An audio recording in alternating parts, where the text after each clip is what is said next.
Okay, so I've had a lot of questions about my setup. That's my big tank where the magic happens.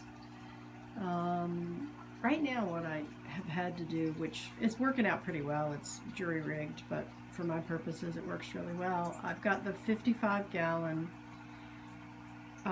humidity and climate controlled, and so in there I have all the various tanks. In the back corner is the tank where the new babies are. It's a 3.5-gallon. You can see some of their shells. Back by the lichen there's a bunch. There's one on the plant. These guys are just a few days out of the water. It's a tank that doesn't have silicone up the sides because they can climb silicone, so I just got a smaller molded tank.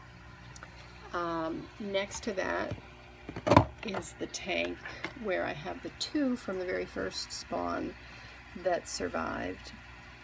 I don't see them in there at the moment. Doesn't mean they aren't there. I put some more shells in today because they have been changing shells a lot, going bigger already. And they're like 74 days since spawning. So then over on this end I have the transition tank, which has gone through a lot of iterations, but this is where it is right now. It's a tote of some capacity. This plastic tote. Right now has about 2 to 3 inches of water, probably closer to 2. I'm doing kind of a low tide, high tide thing, and it's low tide right now. So this is a reptile ramp. They're climbing up. There's a pool of water halfway up in case they, need to revisit the water.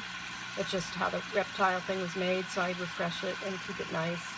I put food along the ramp, so on their long journey to sand, if they need to eat, they can have something. There is a hole in it that was too big to plug, so I put another tank underneath it with water, and some of them fall through and land down there, and they're just like, okay, keep going. So I just fish them out of the other one, but it keeps them from going back in the water and starting all over again, which they may not have the energy to do. And then I have it hooked into a sand area that goes down there with just a couple things. I get them out of there pretty quickly when I find them, but if I don't, they're okay because I have some of those other things. And I had to cover all the cracks, hence the twigs on the edges, some extra shells just in case, a little bit of food. So if I'm not Johnny on the spot, they still can survive. But anyway, that's low tide in the transition tank. The rock has been good too. They've been climbing up it and coming onto land. There's someone in the back doing that right now.